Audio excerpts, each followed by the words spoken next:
My name is Tracy Pratt. Can everyone hear me? Because I can sure hear myself. Yeah, we're good. All right. I am on the board of directors of Project 180, and I'm also the committee chair for this lecture series, and I cannot tell you how delighted I am to spend this afternoon with all of you. We always give away a book at every lecture series, and today is The Trials of Walter Agrid by Thomas Lowenstein, who happens to be a friend of our speaker today. Thomas worked at Innocence Project as a policy director and also as an investigator and knows Calvin really well. It's a great book. So James is walking around with a fishbowl right now, and if you want to put a business card in there, you may get to take this copy home. Now I need my glasses. I would like to give a special note of thanks to Ruth Mail Lando, Cooper Levy Baker, Kim Noyes, and Cliff Rolls Photography. Thank you all so much for your help with this series.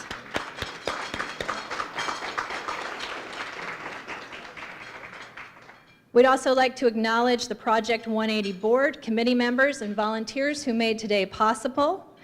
Veronica Brandon Miller, Nancy Krongold, Mike Gonzalez, Susan Brothers, Linda Bruns, Diane Ichihashi, James Godino, Kelly DeTrevel, and Alex Thompson. Thank you so much for all your assistance.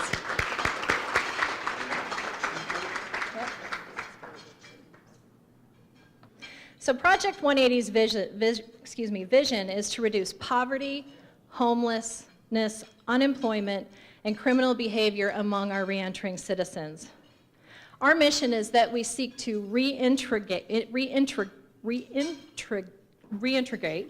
thank you, former offenders into community life, which means that we not only have to prepare our prisoners for reentry, but we also have to prepare society for their reentry so that we can accept our neighbors back into the community. Throughout this lecture series, we have studied how the prison experience affects individuals when they reenter. For our first lecture, we welcome Janine Buck-Willison, who is a senior research fellow at the Urban Institute, and she provided us a lot of great information about reentry statistics. In May, we had a panel of formerly incarcerated individuals, and they shared their personal histories and the details and their stories of how their time on the outside has been. These are incredibly moving. As a criminal defense attorney, I work with this population all the time.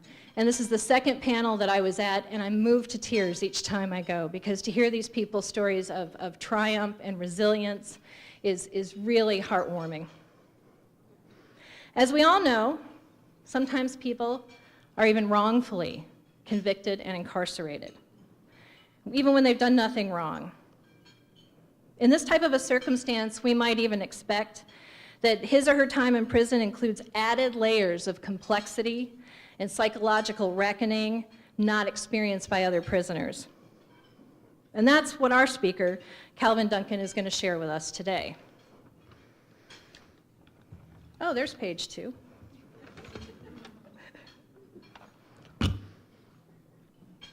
So Calvin Duncan came all the way from New Orleans to share his prison experience with us, and how that experience continues to impact his life here on the outside. Here to introduce him is the Honorable Charles E. Williams, who is currently the Chief Judge of the 12th Judicial Circuit. Judge Williams was born in North Carolina. He was raised in St. Pete and earned his law degree from the University of Florida. He's received numerous awards for which I have a very large list right now, and just to name a few, he has received service awards from both the Manatee County Bar Association and from the Manatee County NAACP Public Service Award. He's also received the Sarasota County NAACP Public Service Award and the Sarasota Branch NAACP's 2014 Lifetime Achievement Award. In recognition of his tireless dedication to promoting ideas of equality, justice, and professionalism, he's also received the C.L. McCaig Award from the Sarasota County Bar Association. When he's not involved in his judicial duties, Judge Williams writes, directs, and produces documentary films. Please welcome the Honorable Charles E. Williams.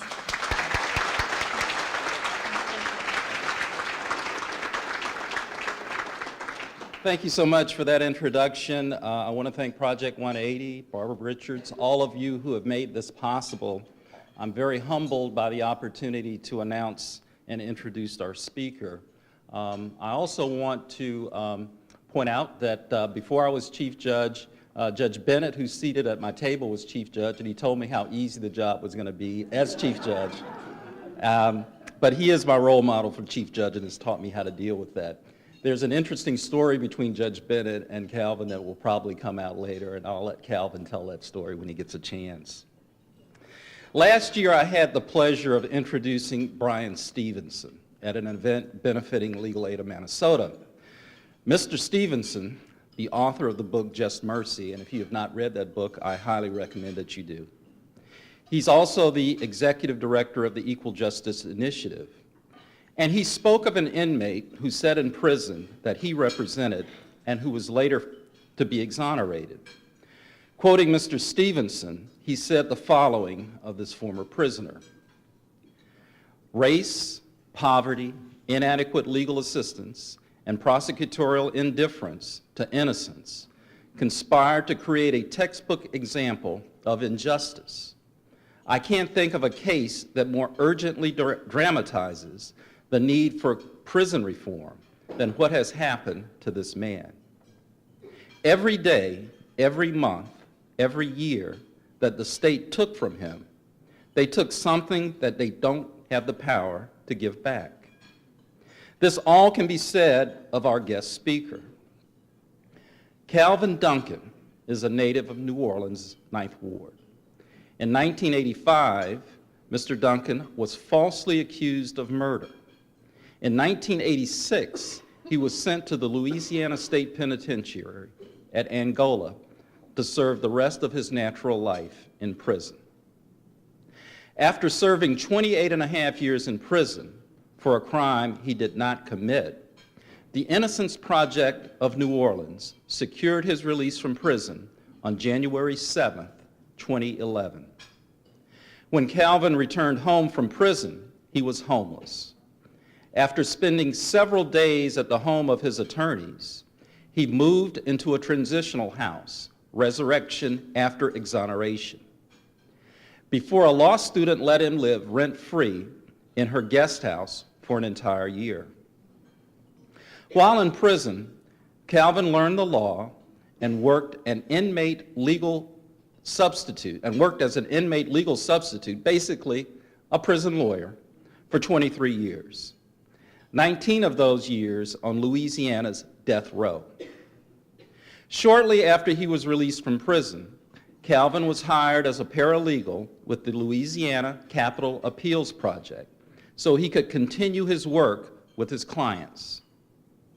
Calvin is now enrolled in the Tulane School of Continuing Studies, pursuing a bachelor's degree in paralegal studies. He also confided to me that he wants to be a lawyer one day, and we would welcome him to the profession. In 2013, Calvin was awarded a Soros Justice Fellowship to assist prisoners in overcoming the many procedural bars that they faced post-conviction. Since returning home, Calvin has provided counseling, housing, and financial assistance to many of his friends released from prison. Calvin also works currently with incarcerated people who are preparing for sentencing, approaching release to work on reentry planning. He is currently partnered with the Orleans Parish Public Defender's Office to do reentry planning for a juvenile facing up to 10 years in adult prison. When asked why he continues to do this work, Calvin always replies that he is just, quote, paying forward the blessings he has received from others.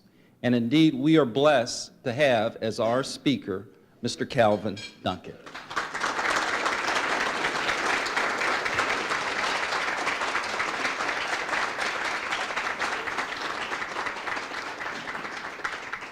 Well, thank you all for having me. I generally start my presentation off that I ruined my life when I was 14 years old. I wanted to dress real nice. I wanted to look like the other people that I was going to school with. So I started shoplifting. I started shoplifting not just for myself, but to provide clothes for my sister as well. But that ruined my life because I wound up getting a mug shot taken. And I didn't know 5 years later, in 1982, somebody would identify me as the perpetrator of a murder. What happened is, in August of 1981, a young girl and her boyfriend was at a bus stop in New Orleans. Two guys approached them, demanded money, and a young lady, she was 15 years old, she watched the love of her life be taken away from her. The guy was shot twice. They reenacted the crime, and they asked the public, if you know anything about the perpetrators that committed this crime, call Crime Stopper, and you could get up to $1,000 reward. Well, unfortunately for me, I had the wrong name, Calvin Duncan. Before getting out of prison, I kind of didn't I wish I didn't have that name. Now I'm fortunate that I'm blessed that I do have it. The young lady positively identified me as the person that killed the boyfriend, despite the fact that I had nothing to do with the crime, nothing. I didn't commit it, I didn't know who committed it, I knew nothing about it. Yet she was positive in her identification. I went to trial with a public defender's lawyer, and at that time the public defender's lawyers in New Orleans wasn't well funded. My lawyers came to see me the day before trial to see if I had any clothes to wear. They had no time to investigate my case. They didn't have the staff. They didn't have the resource. I didn't have an investigator. And the next day, I went to trial, and this young lady actually said, I often tell people, here I am facing the death penalty. The state sought to have me executed. And this young lady, she got on the stand, and she testified to what happened that night, and she pointed me out. And I felt sorry for that young lady. I actually did. Although I was facing the death penalty, it's just something about what had happened to her. It touched me as well, despite the fact that something was happening to me as well, but I wasn't worried about myself at that time. But fortunate for me, the jury rejected the death penalty, and I was sentenced to life in prison. But before I went to trial, everybody was telling me that I was going to get the death penalty because of the race of the victim in my case and the witness, the race of the witness. They had they had no facts of what I was tried for, what the evidence was, other than that the race. The victim in my case was a young man. He was white, and the witness was a young lady. She was white. And most of the guys that I was on a housing unit with, they was telling me I was going to get the death penalty because they had already got the death penalty. They was tried by the same judge, and they had the same lawyer. So it was no doubt that I was going to get the death penalty. But my mindset was, well, what can I do to help myself? And so everybody would say, you got to study law. So I started studying law. But the problem back in the Orleans Parish prison, that we didn't have any law books. So one of the first motions that I filed, a handwritten motion, I sent this motion to the Louisiana Supreme Court. You could tell I didn't know what I was doing because I jumped over the trial court, the Court of Appeals, and I went straight to the state Supreme Court, and I said, look, I'm charged with a capital crime. My lawyer's not coming to see me. I didn't commit the crime, and I need a law book. And I titled that motion, A Motion for a Law Book. And the judge said, well, I'm excuse this because you're not a lawyer. So they remanded it back to the trial court, and I wound up ultimately getting the law book. And then I started practicing law. And for 23 years, for 28 and a half years, I was trying to learn law. I fell in love with law.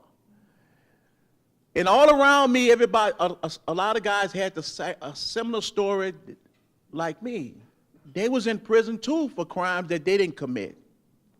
But I couldn't help them because I couldn't help myself. But when I received the life sentence, I was sentenced to Louisiana State Penitentiary to spend the rest of my life in prison. And while in prison, I wanted one job. I wanted to be a lawyer, a jailhouse lawyer, and I wanted to be a good jailhouse lawyer.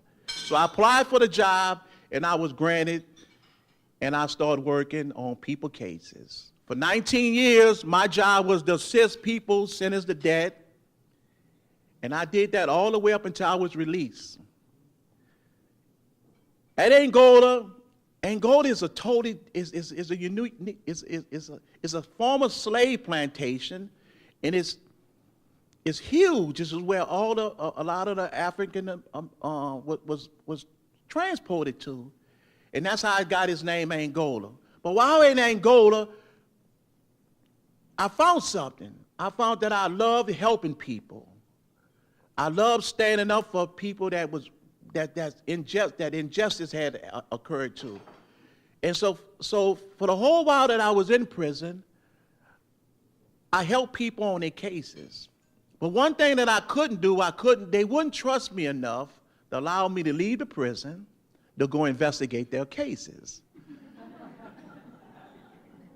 So the only thing that I could do is write letters to the prosecutors, to the district attorney's office, the same thing that I was doing for myself. And every now and then we'll discover something that proved that some of the guys was wrongfully convicted. But I couldn't get my documents. And then in 1994, Louisiana passed a law that declared all of us not to be people anymore for the purpose of getting documents. And so it was in 1999. But before that, I would write all over the United States asking people to help us. I say it's not everybody in prison is innocent, but there's a group of us that's innocent. We didn't commit the crime. But then I met an intern named Emily Bolton, and I told her, I said, look, there's a lot of us in prison. We just can't get our documents, and we innocent. And she promised me, she said, once I graduate, I'm going to come back and help. And she did. And that's how the Innocence Project was created. Then in 1994, we passed that law that said people like Calvin and my other friends like George Toker and other guys, y'all no longer considered to be people, so you can't get your records. So we formulated the Innocence Project. I'm a co-founder of the Innocence Project New Orleans. And as a result of the Innocence Project, several of us has been freed for being wrongfully convicted, and I'm included. While in prison, during this process, I met this intern. She came to see me. Her name is Tracy Pratt.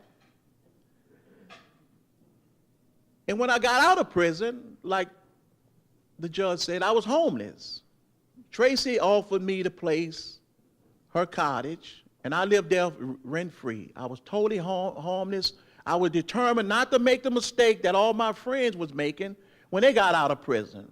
Those that had committed their crime that got out, those that did commit their crime, that was coming back to prison. All of them came back to prison with the same story. I didn't have a place to live, Calvin, so I went and lived with my family. I went and lived with my girlfriend. I went back to the same area where I grew up. And that's when it all happened. And they wound up coming back to prison, not because they was criminals, not because they loved to rob people, not because they was drug dealers. It just was the circumstances by which they was put back into society with no help, and they came back. In Louisiana, the statistic shows that within 5 years, half of us go back to prison. Well, you ain't got to worry about me. I'm 6 years, so I done made the 5 years. I'm good on that one. I celebrated when I reached 5 years. It was like, but that brings me back. But when I first got out, I just kept thinking I was going back to prison because a lot of my friends come back within 3 months. It was something about those 3 months, and I knew I was going back. And one day I was in church, and I heard the preacher preaching that once God bless you, he can't take it back. And then I started saying, well, I'm not going back to prison. I want to go to school. But prior to getting out of prison, I was allowed to leave the prison, to go to Tulane University to pick up law books. And when I went to that university, I said, I want to go to this school. And before I got out of prison, I knew a guy that grew up around Tulane University, and I say, bro, how can I get in Tulane? You know, I'm not smart. I can't take them big old tests and, score high to get in Tulane. And he told me, he said, look, this is what you do. When you get out, you go to night school at Tulane. They're going to let you in. And it was just a blessing that Tracy allowed me to live in with her, and she was 1 block from Tulane University. So I was able to enroll, and I went to school. Like the judge said, I'm pursuing a bachelor's degree in paralegal.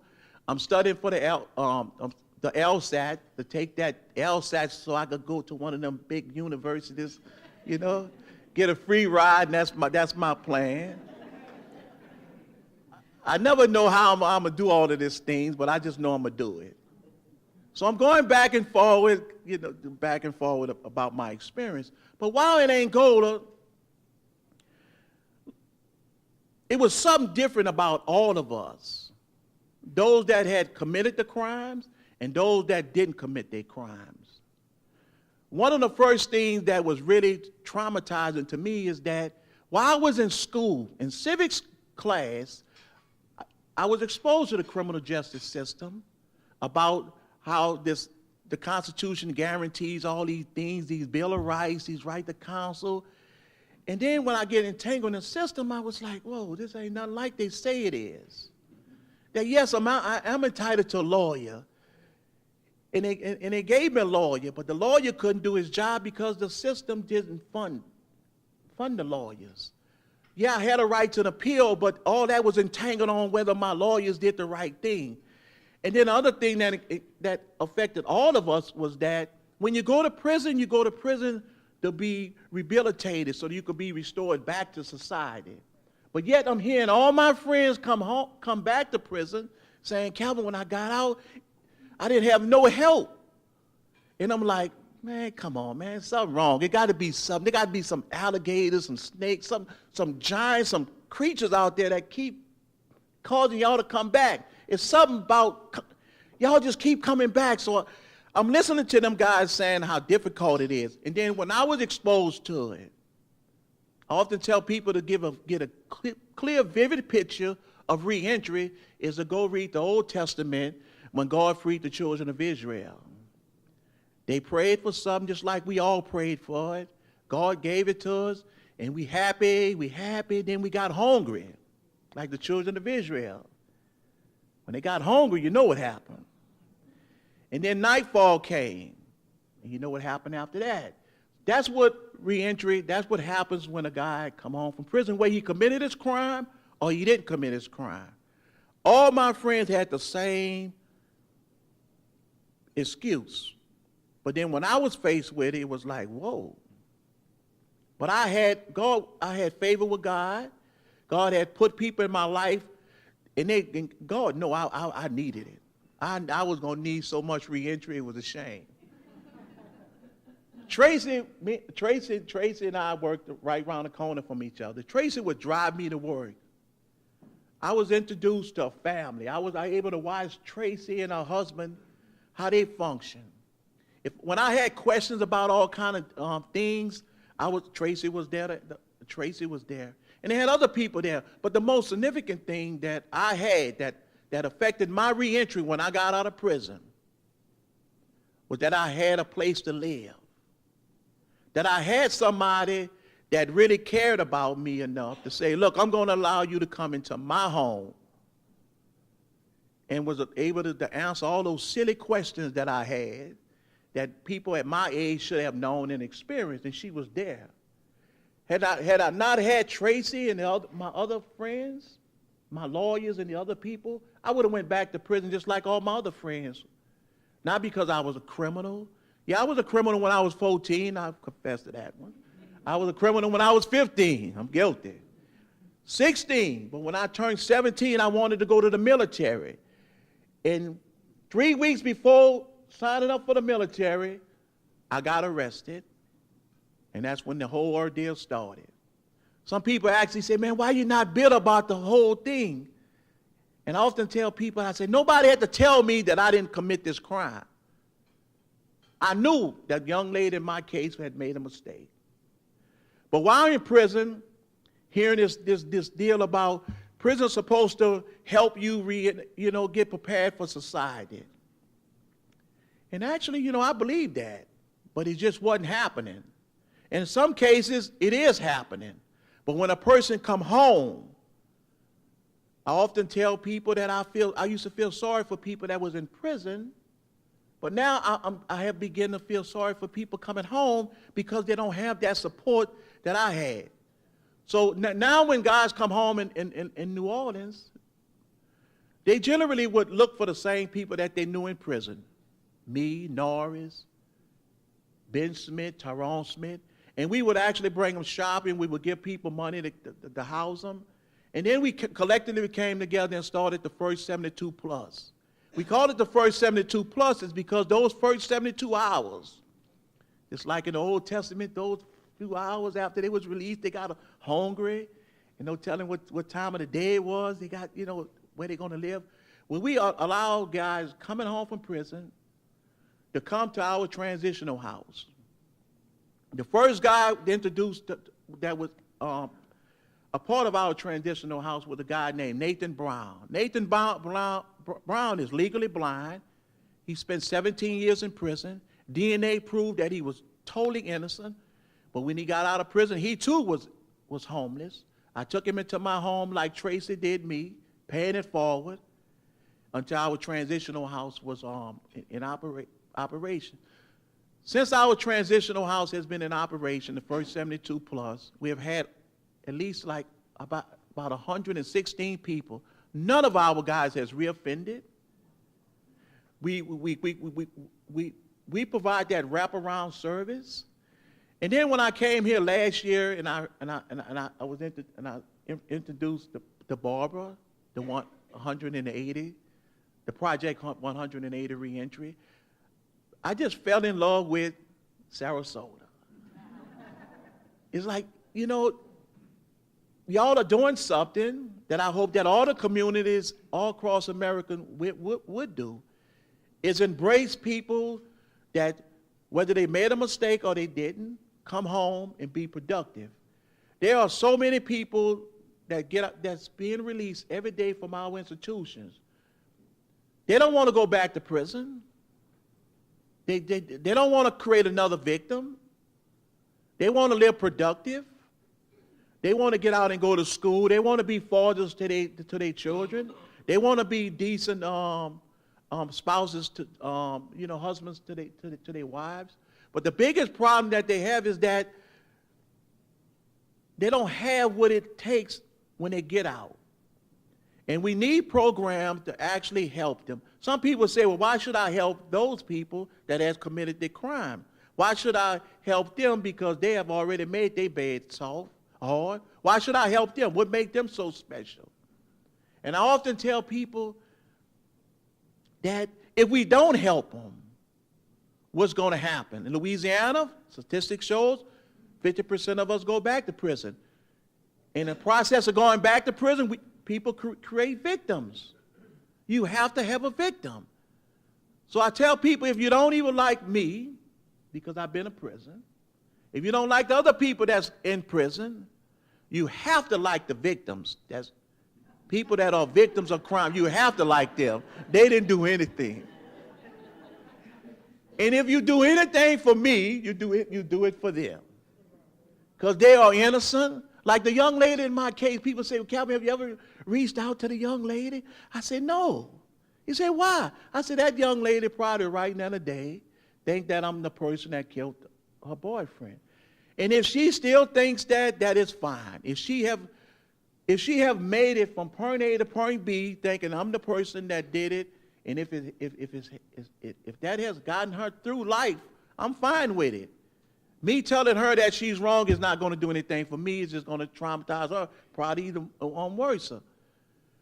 So I tell people that if you can't find any love for me or likeness for me, you can't find no likeness for the guy that's standing on a corner selling drugs or burglarizing people's houses or people like me that was shoplifting for clothes. Do it for the people that will be exposed to some of our behavior if society do not help. And when you do that, you help people's prevent people from becoming to be victims. While in prison, everybody has this thing, man, when I get out, man, I'm going to get me a job. I'm going to take care of my family. I'm going to do things in the community to make people proud of me. And I actually do that. When people see me, they see me with a weed eater, with a straw hat. Look like a lot of them say that man still think he's in penitentiary. Because it ain't go to you do it. It's agriculture. You do a lot of cutting grass, and you pick cotton, and you sugar cane, and Dr. Bob actually, or Bennett could actually, because he, the connection is that he grew up. He did time too, not to be. He was a young man. He was young and he was doing time because he lived on the grounds of Angola. The state penitentiary is a residential area where the people actually. So I'm sorry you had to do all. But you came out pretty good because I came out pretty good. But But when people see me on my block, they be saying, man, I think that man think he's still in jail. I have my boots on, I have my hat on, and I'm cutting people grass, the lots, because, Katrina hit New Orleans, and it still looks, in some areas, still look like Katrina never left. So I cut the grass, and people always say, I'm sweating. Sometimes a few people would stop and say, man, you want some water? But that's what people want to do when they're in prison. They want to give back. They want to be productive. When I was in prison, nobody could tell me, they couldn't tell me I wasn't a lawyer, although I was violating them. In prison, I committed all kind of crimes. One of the crimes I committed was, and some of you lawyers actually would know, and even not a lawyer, I was illegal practicing law. But it was okay, because I was in prison. And so when I got out of prison, everybody's writing me these letters, Calvin, look, my deadline is this day and this and this. I said, man, I don't want to go back to prison. Because on the outside, that is illegal practice of law, and you do go to prison. But guys in prison wants to come, they want to help. They want to live productive lives. And we live productive life in prison. I know I did. Nobody couldn't tell me I wasn't a lawyer. And then I got the audacity to want to be a law professor. I taught law for 15 years. And every Saturday I would go with my little briefcase. And they would say, man, what the hell go the nutty professor? One day he's Clarence Thomas. Next day he's Thurgood. The next day he's this. And sometimes my student would say, man, who are you today? Sometimes I'm liberal, conservative. I'm like, no, the law says this and this and that. But nobody couldn't tell me I wasn't a lawyer. And nobody couldn't tell some of my friends that they was professional hospice volunteers. Nobody couldn't tell them that they was professional boxers, professional preachers. Nobody couldn't tell my friends that they wasn't all these things. But the sad part about all of that, we was allowed to be all of those things in there. But then, good, thank you, Tracy, because I am very long-winded. Got 2 minutes. But when we come home, everything they have taught us in there that we could do, the guards tell us you can make something out of your life. Programs teach us these things. And you walk in prison and you want to get out of prison to implement these things and show society that you are fit. But then when you come home, no job, nowhere to live, no support system, and the whole works that caused the same like they caused the children of Israel, God to be angry at the children of Israel. That happens when guys come home. They become lost. And so with reentry programs, we could prevent guys from going back to prison. We could give guys these opportunities to give back to society, and we could prevent people from becoming to be victims. And that's why I support reentry. I would always support reentry for those 3 reasons, and also the main reason that I was home, that when I got out of prison, I was homeless. But it's just that I was given a support system. And I'm not going to continue to bore you all with my lecture. I'm going to give you all the opportunity. I'm told that I have to give, 15 minutes? Q&A, yes. Ask me any question. Any question that Hollywood may have told y'all that just ain't true. Y'all might have seen these prison movies that shows the guy, you know, Hollywood, you know, they twist all the facts. But one story is, I always say that this guy must have done some time too, and that was in Shawshank Redemption. When guys come home, that is true. Guys come home, they lost, and they need somebody to hold their hand. And that's what I like about Project 180 Reentry and all the other reentry programs that's popping up. And I thank you all for supporting the reentry programs. And I'm going to stop right there for Q&A. Thank you.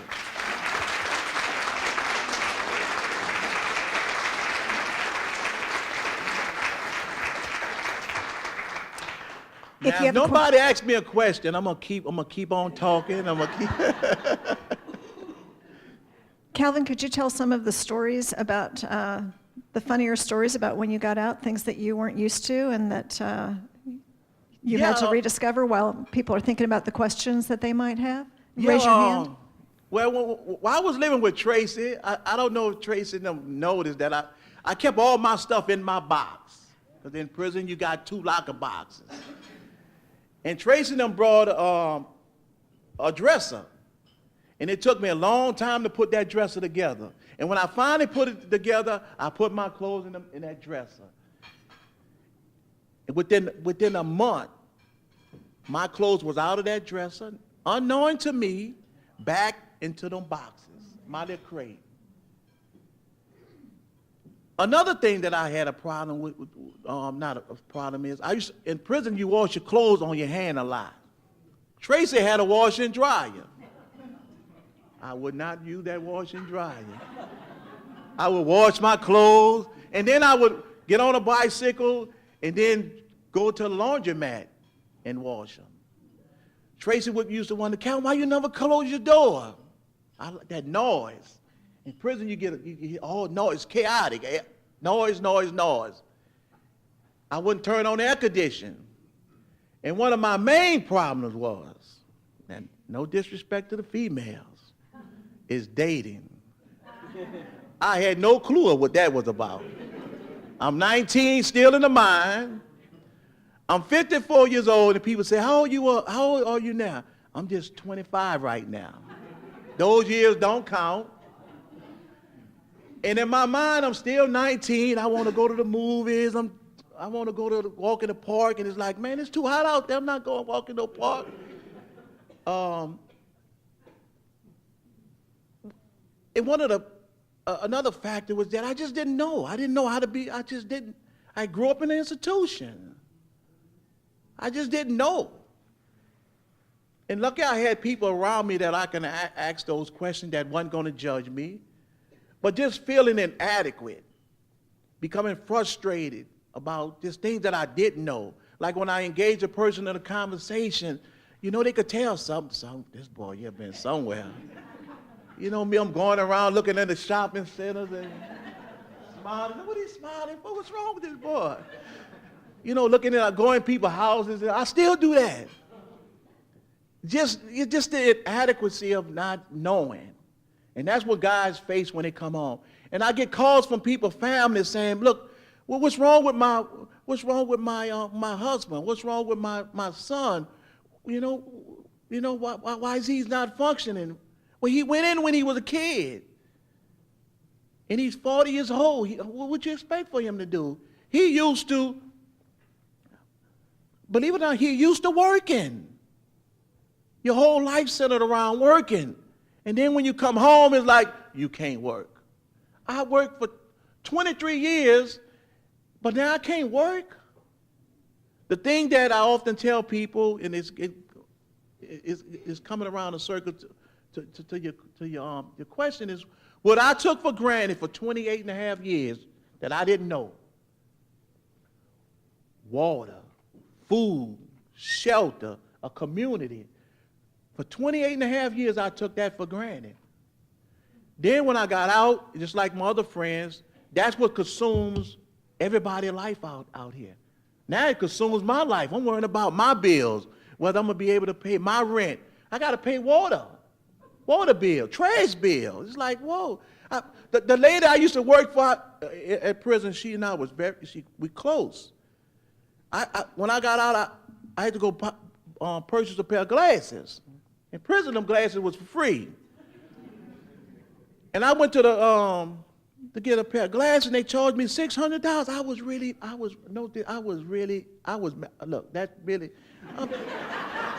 That really messed me up. I had to pay for my glasses, $600. That is, the sum it all up is what, I know what consumed my life now, is what is not a factor in people's life. And when they come home, we tell them, you got to figure all this out now. You got to figure out how you're going to pay your rent, your water bill, your trash bill, your food bill. And one of the other things that kind of like really was, I had to learn how to, maneuver, is when I go out to eat. People say, well, Calvin, what you want? What I want? I ain't never had to make that decision. Here go a menu. I didn't say, well, just give me that menu. I'm looking with other people. What you got? And they telling me to order. I don't know what to order. I never had to figure none of this out. And then when you go in the store, you got all these, not only Colgate, you got this gate, you got that gate, toothpaste, different toothbrushes, different cereals, and all these different things, all these choices. And I'm saying, boy, y'all got it good. Because those things is taken away from you in the prison. You probably never thought about it. And I'm not ashamed to say it, when a person come out of prison, he's like a kid. I know I was. But I had to play like I was an adult. And I wasn't too good at faking it. What I want to eat, I don't know. Well, they got red beans in the chow hall, rice in the chow, that's what I want. Being able to make these decisions was something that they took away that I didn't have to do. And now I'm 47 years old, and I got to do these things. That to me is would always be a challenge. And to have somebody that understand that. And that's why programs like this is beneficial, because you educate the public.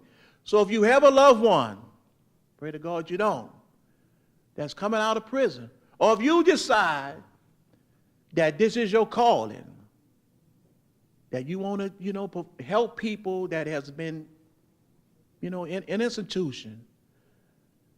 Some of the things one of the main things that I would encourage you not to do, not to do, but to keep up here, is that person that you're dealing with has never, probably been 40 years, 30 years, he didn't have to make these decisions on what he want to eat, what he want to wear.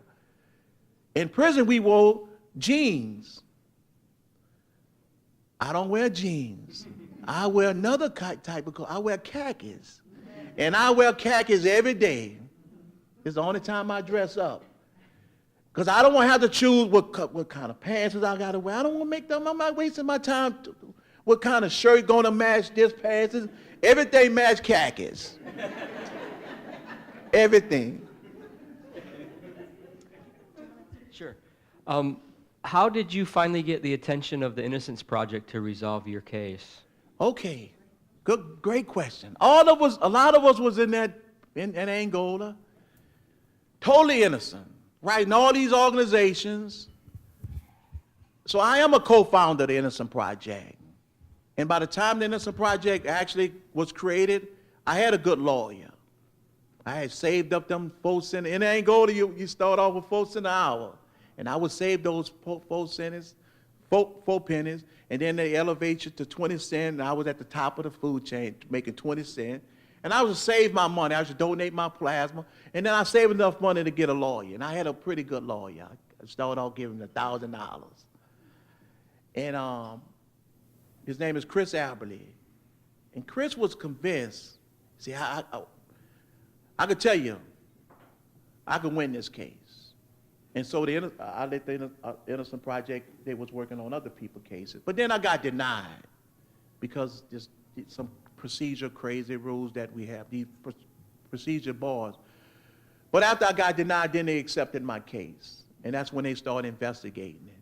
And in the process of investigating my case, we found documentations that the 2 police officers, now when they testified in my case that I had made incriminating statements to them, I knew they was lying. But what I didn't have the proof. The Innocent Project secured those documents that showed that the police officer was actually lying in my case about statements that they say that I made.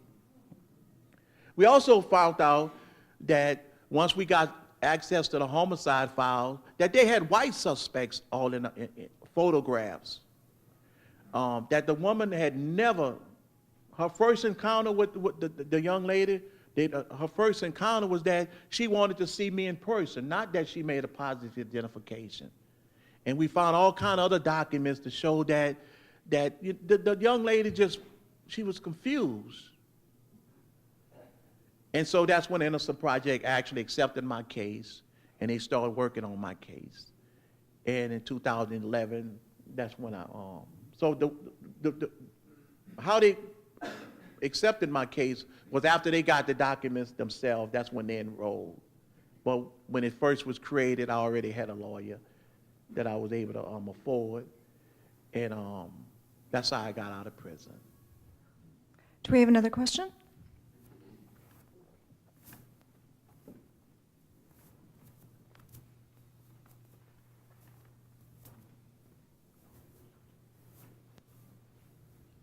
Hi, thanks so much for being here. How did you keep from being angry? Because you don't seem like an angry person to me. Well, that is a good question, and people often ask me that question. My biggest problem was who I was going to be angry with. The young lady made a mistake. I didn't know the prosecutors was as crooked as that. I thought they was fair people. I didn't know they was crooked all the way up until, I was reading, learning law, but I didn't, I couldn't be angry with the young lady. And so she's the one that was positive in her identification on the stand. The prosecutors withheld all the other evidence that I was elaborating on. We didn't know that she had gave totally different descriptions, that she wasn't trying to, her description was not of me. I didn't know anything. So the biggest factor was that who I was going to be angry with. And then besides that, I had so many other people to help. I wasn't worrying about myself. It was like, whoa, I thought I had it bad. Y'all got it bad. Y'all on death row. Y'all got the death penalty. Some of you guys was married. Y'all was married. Y'all was grown men. Y'all had lives. So I became obsessed with just helping those guys. When I started thinking about myself, that's when I crashed. I hit rock bottom.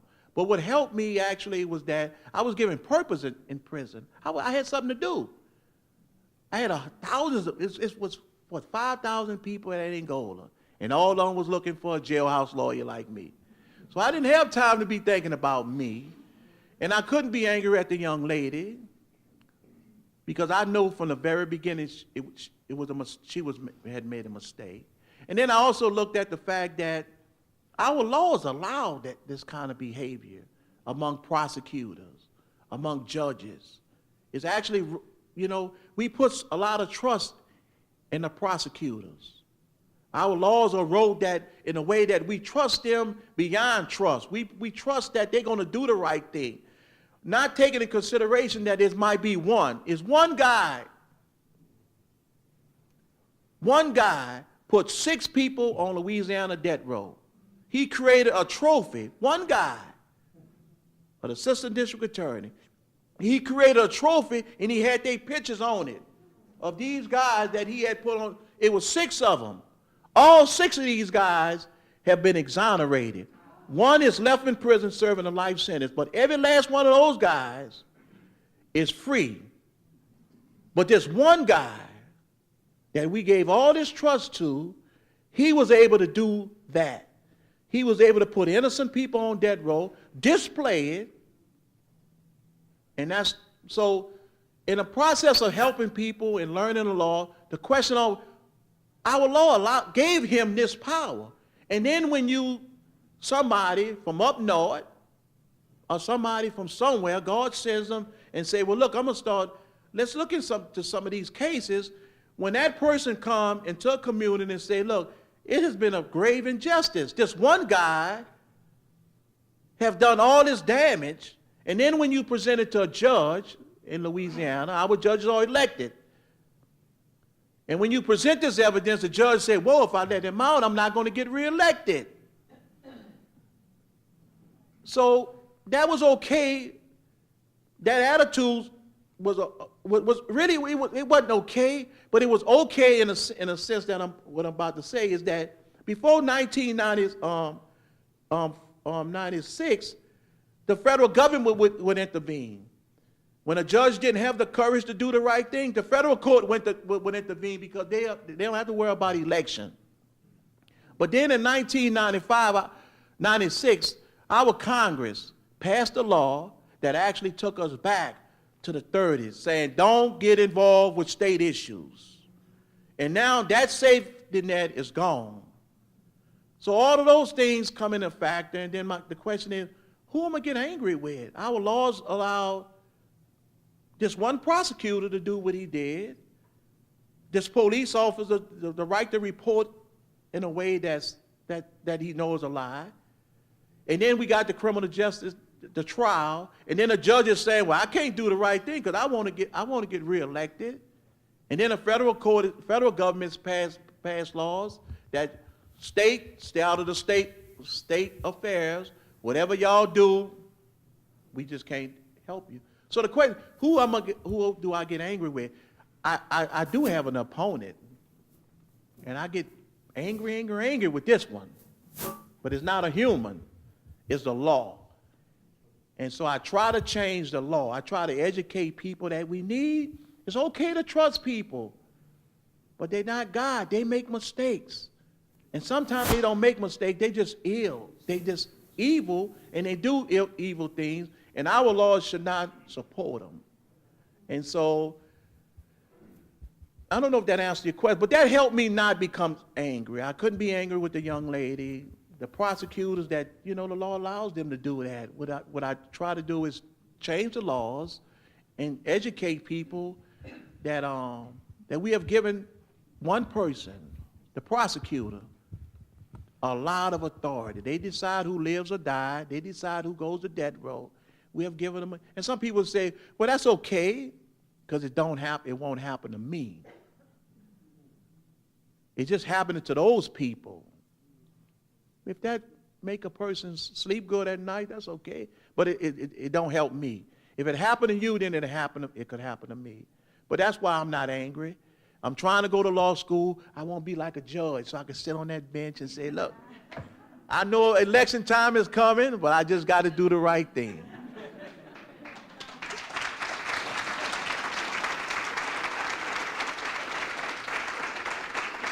Oh, I ran out of time. Thank you, Tracy. Well, I think Tracy has saved y'all, because I was going to talk y'all.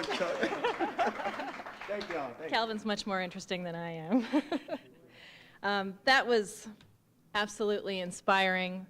I know each and every one of you is inspired by Calvin's story. I know I have been inspired by Calvin's story since the day I met him in 2002, and he continues to inspire and influence my work today. So thank you again so much, Calvin.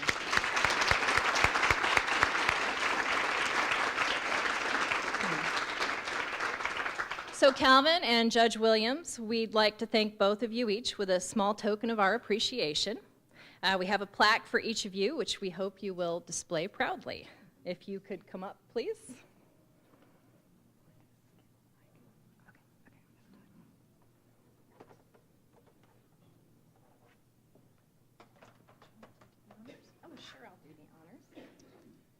But I would also like to acknowledge Barbara Richards, our incredibly hardworking. She lives and breathes to see this organization work and happen and help the people in our community. One of these days I'll have a plaque for you. Calvin, thank you so much. Thank you. Judge Willems, thank you.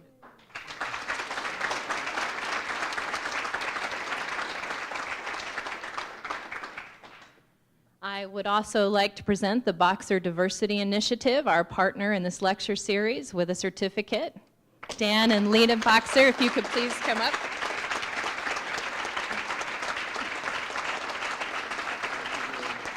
Thank you so much. Thank you for everything.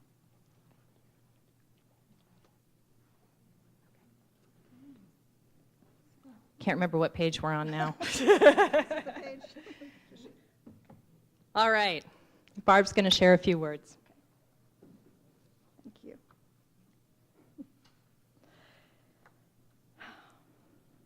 Actually, I would like to acknowledge Tracy and thank her for a successful series as the chair. She was fantastic to work with. Really appreciate it.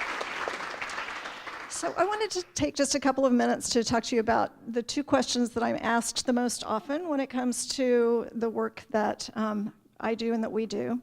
And the first question has to do with why I'm involved with prisoner reentry. And honestly, sometimes I ask myself that question. Why couldn't it have been kittens or puppies or little kids? It would be a lot easier. But when I drill down, what I do realize is that the issue of prisoner reentry really challenges my sense of justice. It challenges my sense of justice when I read that 76% nationally of the individuals who are released from our prisons and jails are rearrested for a new crime within 5 years. It challenges my sense of justice, knowing that minorities are vastly, disproportionately represented in the criminal justice system. It challenges my sense of justice when I read on the Florida Department of Corrections website that on average, 40% of the individuals we incarcerate have a 5th grade literacy level or lower.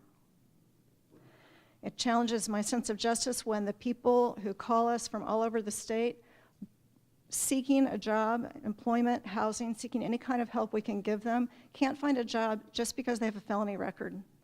And it challenges my sense of justice when we receive our responses from our surveys from our students in prisons and jails, and in 2016, 41% of our students made $12,000 a year or less prior to incarceration, and 1 in 5 were homeless. These numbers are reflective of a prisoner reentry system that doesn't work.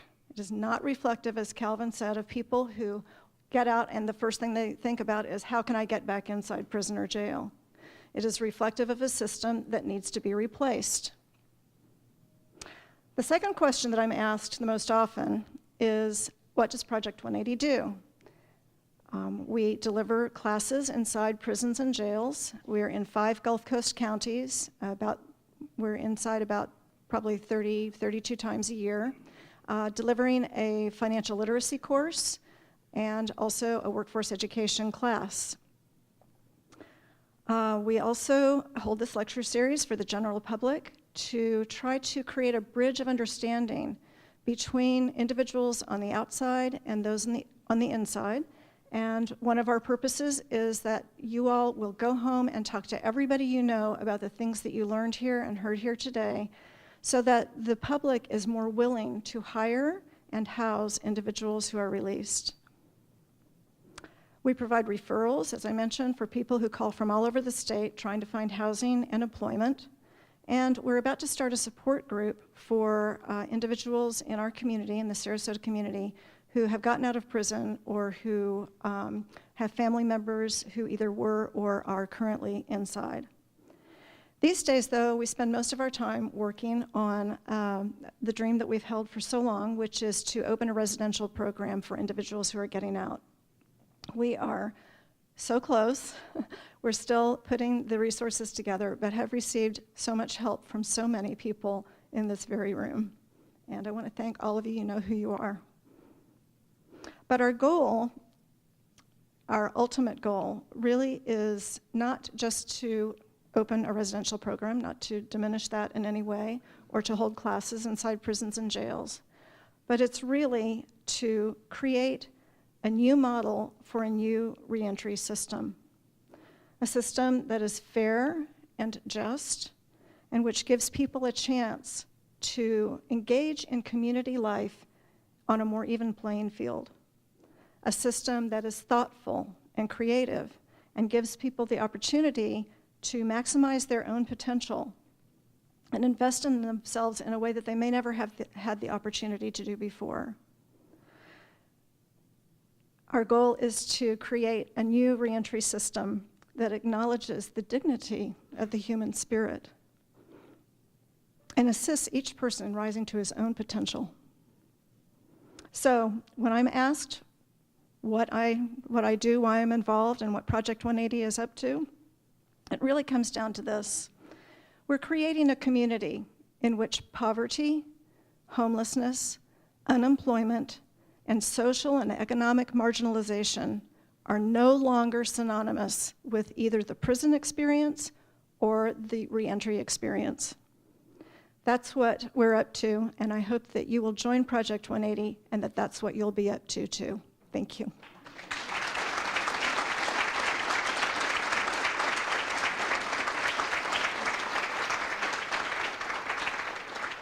Thank you, Barbara.